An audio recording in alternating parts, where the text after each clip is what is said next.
Well, thanks very much, Bob, and thanks to everyone for giving up a Saturday to come for what I hope you think has been a really, really useful event, and there's been some fantastic speakers.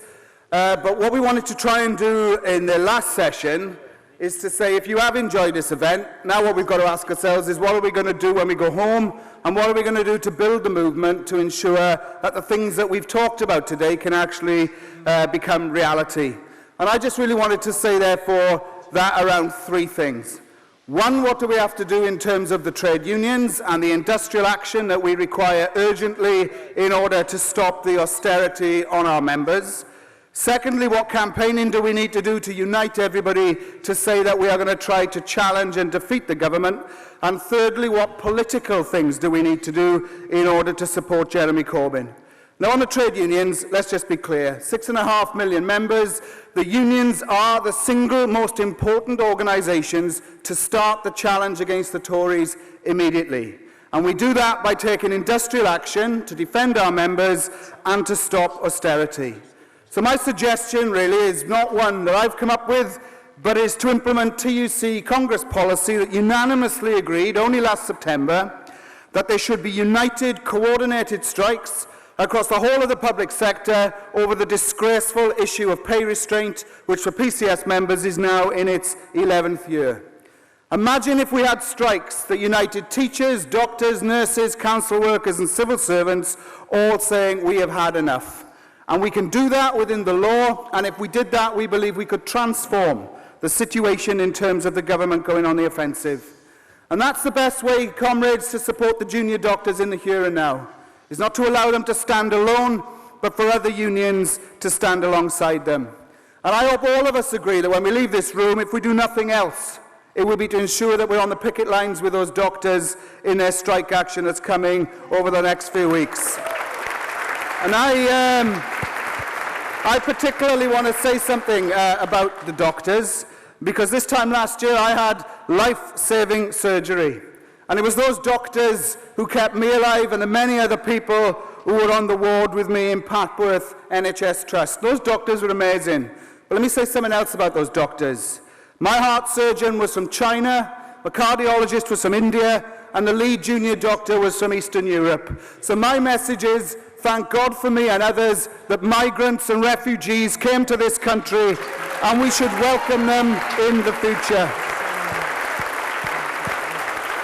Comrades, let me also say about the unions. Much has been said about the trade union bill. We've got to fight it. If the bill comes in, the struggle doesn't end, because we are seeing all the time that unions can beat the thresholds the Tories want to impose and take effective action. This week, members of my own union in the Driving and Vehicle Standards Agency went on strike with a ballot turnout of 65% and a yes vote of 91.8%. That shows it can be done. And our union has also shown, that strikes can win. There's people here today from the National Gallery, 111 days on strike, lead rep Candy Undwin sacked 9 months ago. Back at work, London living wage, Candy reinstated, and guarantees on terms and conditions that it cannot be cut for the private sector. So that tells me that strikes can win, and it's the single most important thing we can do urgently to fight austerity. But then there's all the campaigning that we need to bring together. On tax, so the rich people pay their tax. On the environment, on social security, on housing, on services, on migrants. All of these things we can bring together in a united movement against austerity. And let's say as part of that movement, one, we all agree with Jeremy Corbyn that in times of austerity it would be a scandal to spend £100 billion on nuclear weapons, and all of us should say that we oppose Trident. But we should also say, of all the speakers today, I tell you who my favourite speaker has been. It has actually been the speaker from DPAC, Disabled People Against the Cuts. And I tell you why, because they show us how it should be done. People who are overcoming so many hurdles to protest, to take direct action, to take their case to Parliament. And when we are about to start Disabled History Month, let us remember those disabled activists fighting against a punitive social security system, fighting for justice at work. If all of us took a leaf out of Deepak's book, there wouldn't be austerity and there wouldn't be a bloody Tory government either. So A final point is this. We've got to unite the unions and we've got to unite the campaigns. But we've also got to say something about politics. I don't want to put a downer on today's event, but I actually do want to make what I think is an important point. If we just come to rallies like this and leave, and don't do things in a united fashion, then we're left isolated. Campaigns stand alone. Many of those campaigns are defeated, not because they're not worthy, but because we haven't all joined together. Now everyone's been inspired by Jeremy Corbyn's election victory. When 1,000 people go to a meeting in Middlesbrough on a Tuesday night in August, you know something fantastic is happening. But comrades, if we're honest, months after that victory, all those people who have had hope and belief and been inspired, we know that many of them are beginning to get a bit demoralised. They're getting demoralised because every day they see a filthy, disgusting attack on Jeremy and John by the media, by the Daily Mail, by the Tories, but also by those cowards in the Labour Party who should be supporting them rather than opposing them. And I think that means we've got to say this. There is no doubt that the fight at the moment that everyone's got to be in is the fight within the Labour Party itself. Because in that Labour Party at the moment, people think they can topple John and Jeremy.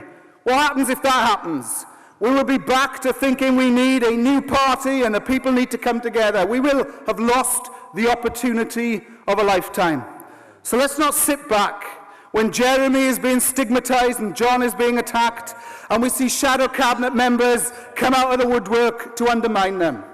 Let's not sit back when Andrew Fisher, a principled socialist who I was proud to have working in my office for 5 years, is disgracefully attacked by the Labour Party bureaucracy.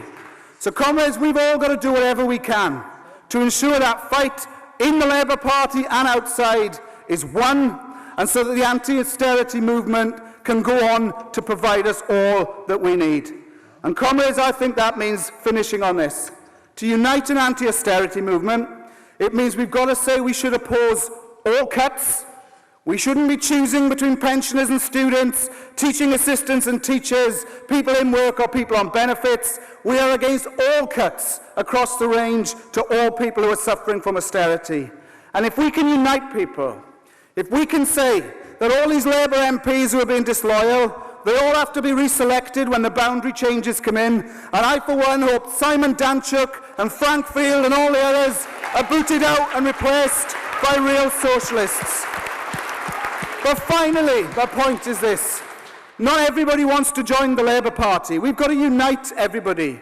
And Matt Rack and I, following this conference, are going to be contacting trade unions and trade unionists across the country to say now is the time, not wait, but now is the time to launch trade union momentum, to bring together trade unionists, people who are campaigners, people from across the board, in the Labour Party, out of the Labour Party, to say we've got to put our differences aside. We don't want 5 different campaign organisations. We want everyone to come together. And if that movement is led by the trade unions, we don't have to be mealy-mouthed. We don't have to mind our P's and Q's. We can say we support Jeremy, we support John, we support all the anti-austerity politics, and we support all those who are fighting against austerity. That means we're going to have meetings in communities and towns and cities across the country and hope to have a massive conference in London in the spring. We'll be emailing everybody who registered for this conference in the next few days to ask you if you want to get involved in that movement. And comrades, I'll leave you with this thought. If you get involved, the unions put themselves at the head of it. Not only can we defend Jeremy Corbyn, but we could actually see Labour win the election on a massive tide of popular belief that people want better social security, justice, equality, and they want it to happen now.